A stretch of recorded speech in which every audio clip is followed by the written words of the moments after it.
Hello, this is my book haul for the second half of July. Before I get into the book haul, I will just correct something I said in my last video. My last video, I said I was reading this, Shambleau by C.L. Moore.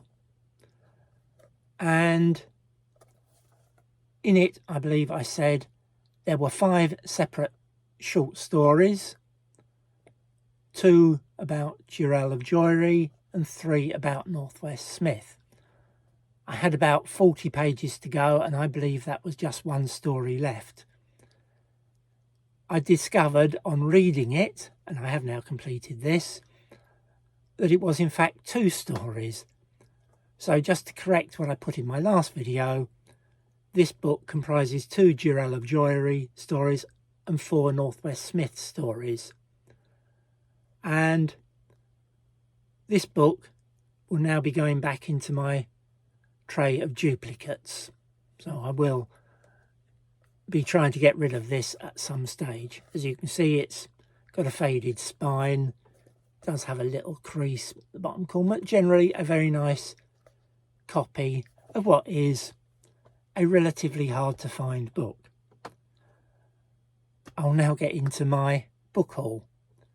And I'll start off by saying in the middle of the month, I went to North London to meet a couple of friends for a drink. And as is my wont, on the way, I stopped off at a few charity shops to see if I could find anything to buy. And one of the ones I visited, which I haven't visited for many, many months, it obviously had a science fiction donation the previous month. And when I went in, the ones that were left had all been reduced to half price. Not a great selection as you might expect after a month, but I picked up 4 books. They were each £1.25, having been reduced from £2.50. The first one I got was this, Charles Stross Wireless. Very nice condition. So I was pleased to get that. And all of these books I'm going to show you are first printings. The other 3 books I got, I did hesitate on whether to get them, but in the end I decided to bite the bullet. They are 3 Greg Egan books, the orthogonal series. Now,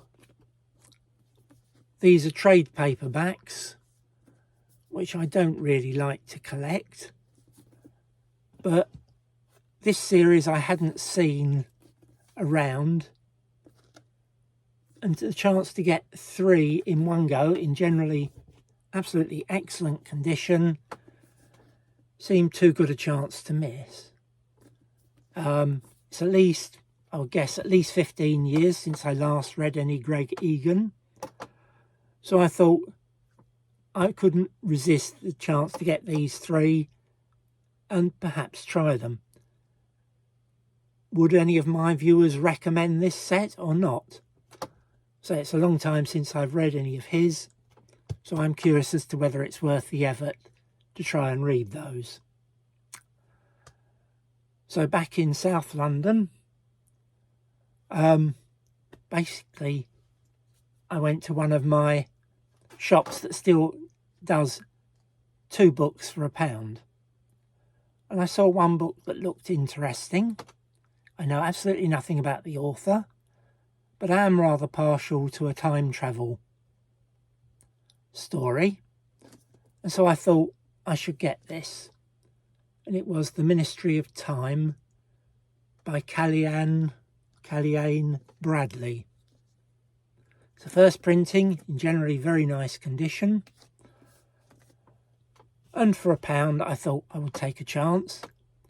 And as it was 2 books for £1, I had to look round, see if there was anything else even vaguely of interest. And I picked up this book, Poison by Chris Wooding. Now, as far as I can tell, it's young adult, fantasy. It's not perfect condition, has a crease, light crease, bottom corner. And I must admit, I started reading it on the bus back. and I've since carried on, so I've read about 40 pages so far. It seems to be well written, so I thought it's not bad considering it was basically free coming along with the other hardback. Now, every other trip I've done in South London resulted in me, well, I was going to say just getting one book, but one purchase on each trip. There seems to be a shortage of science fiction everywhere in my area. But what I did buy was a box set, the Hogwarts Library. This cost me £4. As you can see, it's 3 hardbacks. One of the reasons I bought this, of the 3 books, I had one in hardback, one in paperback, and one I didn't have. So the 3 books are The Tales of Beedle the Bard, Fantastic Beasts and Where to Find Them, and Quidditch Through the Ages. So I thought it was worth getting. I mean, if you look on eBay, you probably have to pay in excess of £10 for this set, and it is in lovely condition. And sorry, there's a plane going over, if you can hear that on the sound. Another trip, and I bought this, Creation Node by Stephen Baxter. It's the first printing, generally very nice condition. I've still got the shop receipt in there, and that cost me £3.50. So not particularly cheap, but reasonable for a Stephen Baxter hardcover. So I was pleased to get that. Next trip, I'm going to show you this. Lois McMaster Bujold, The Warrior's Apprentice. Now I have this in both paperback first printing and the hardback. So normally I wouldn't have touched this. Again, it's trade paperback size, which I don't like. But it had a signed book plate. And this is a 30th anniversary edition. Now I tried to remove the book plate carefully because I thought I could make more use of it elsewhere. And it did ruin the first page. But I removed the rest of that page carefully. And basically you can't tell that this has been damaged. And I will show you what I did with the book plate. In my collection I had this book, Miles, Mystery and Mayhem, which I think, I must admit I can't remember, it was 2 books combined into one. And basically what I did was put the book plate, I glued it in on the Miles, Mystery and Mayhem page. It didn't quite fit on this page, and I thought the book plate was far better and worth more to me in this book. Now, because I glued it in, you might be able to see there is a bit of a sign of the glue showing through, but even so I thought that made better use of the book plate than the other book. And that book cost me £2, so I thought that was very reasonable for a book plate. The next book I'm going to show you was one I already had. Indeed, I already had a signed copy, but I didn't have the Waterstones edition. And that is this book, Joe Abercrombie, The Wisdom of Crowds. Now, because it's a Waterstones edition, it does have an extra story. So it will leave me with an issue of, do I keep this? Do I keep the other copy that I've got? Or do I keep both? I haven't really thought that through yet. But I was amazed because the charity shop had identified this as a signed book, but they still only charged £2.50 for it.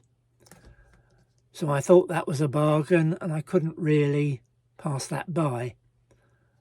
I mean, I think this is the easiest of all the Joe Abercrombie books to find signed, but nevertheless, £2.50, that was, in my view, a good buy.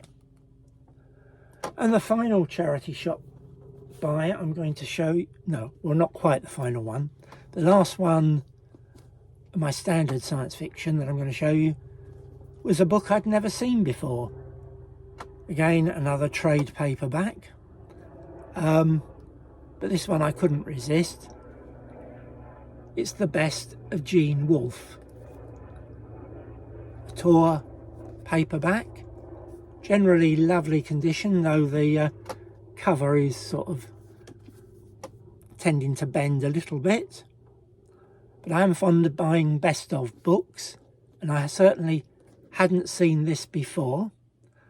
I gather this is the 2011 edition, so the first trade paperback, not the reissue, and this was preceded by a hardback, which again I don't recall ever seeing. So I thought that was well worth getting. That cost me £3. And finally, the only mass market paperbacks I've bought this month, the bulk of them were from that meeting with friends in the middle of the month. And so I'm going to show you what I bought. Now, in previous videos, I've occasionally talked about the Dennis Wheatley Library of the Occult. Prior to this period, I had found 14 of them, and there are 45 in total.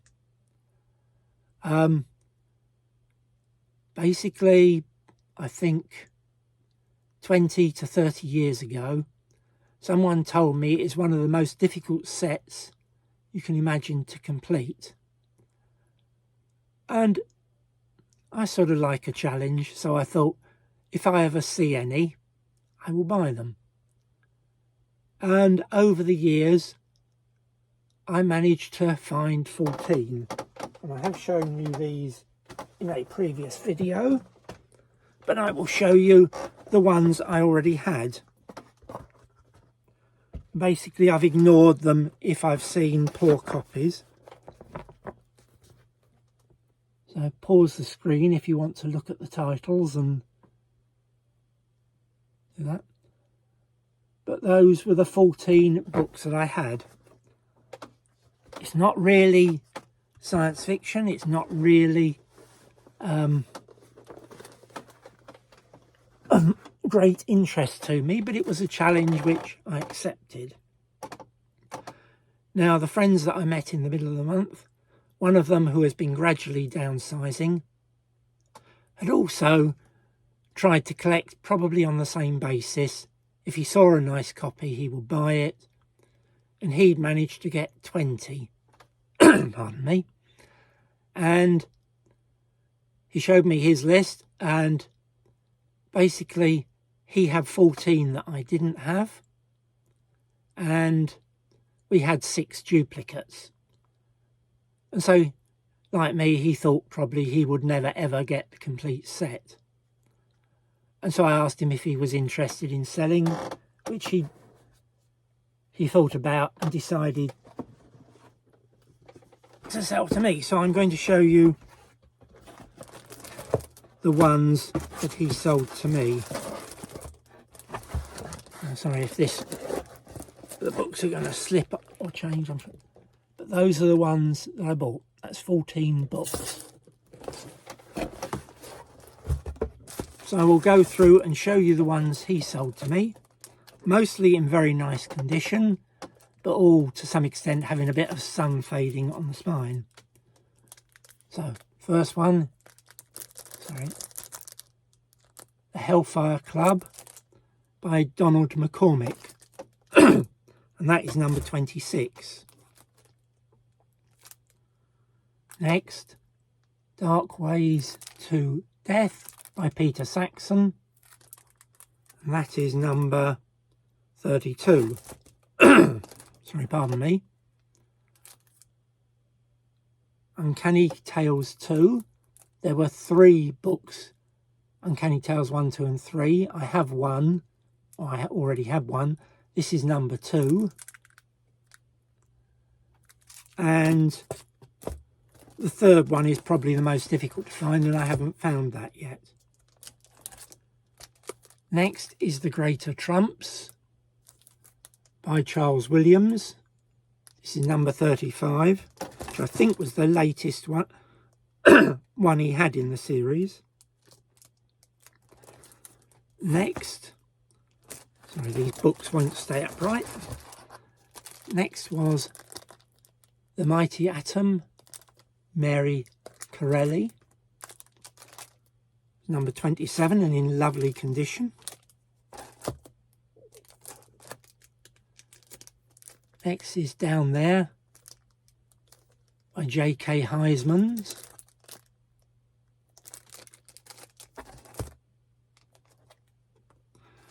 Probably the worst one in terms of condition that he had is this one, Studies in Occultism by H.P. Blavatsky.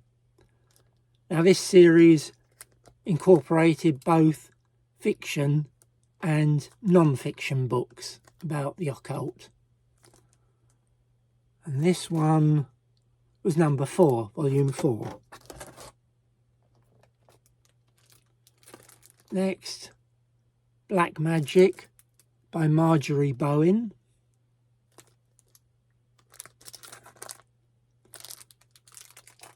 Most of these, as I say, have a little bit of rubbing on the spine, but generally are in nice condition. Next is Voodoo by Alfred Metro. This is number 19.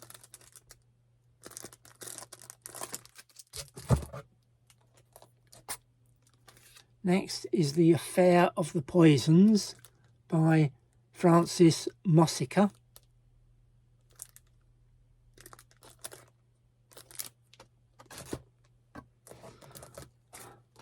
Next, The Ghost Pirates by William Hope Hodgson. And this one is number 33. This one does have a crease down the front cover, in pretty much almost the whole length of the cover, because it's at the top and the bottom. Next is Carnacki the Ghost Finder. So there are several other editions of this book. I know I have at least one other of this book, but not in this series, and this is number 5, volume 5. Next, The Werewolf of Paris by Guy Endore. I think there was an Ace edition of this, and I believe I have it. And this was volume 2. And finally, Dracula by Bram Stoker. And this was the first one in the series. So those were the 14 I bought off my friend. And I will show you one other book, which again was the only book I bought on the trip when I did this. One more. The Devil's Mistress by J.W. Brodie Innes. I think this is one of the slightly more difficult ones to get. Now, what more can I say about the series? They used to be very hard to get. Now a number are appearing. Some presumably are still very difficult. And it's a difficult set to value. Some books are quite common. Some are quite uncommon. And I think prices have slipped. There probably aren't any current collectors still hunting for these. I think anyone who wanted to collect this series probably did it 30 or 40 years ago. So I'm gradually building a set that is or was very difficult to get, but now perhaps is becoming slightly easier because not many people are that interested. So that leaves me 16 to go. Now, I did order some science fiction books from a dealer, and he had one more in this series, so I've ordered one more. So assuming that comes through okay, that will take me to 30 out of the 45. So I don't suppose I will ever read any of these. They're not really my thing. I'm not hugely fond of the occult, and I will probably try to complete the set if I see them, but I'm not going to go out of my way. So I think that covers my book haul and progress on various things for the month of July, second half. Thank you, that's all.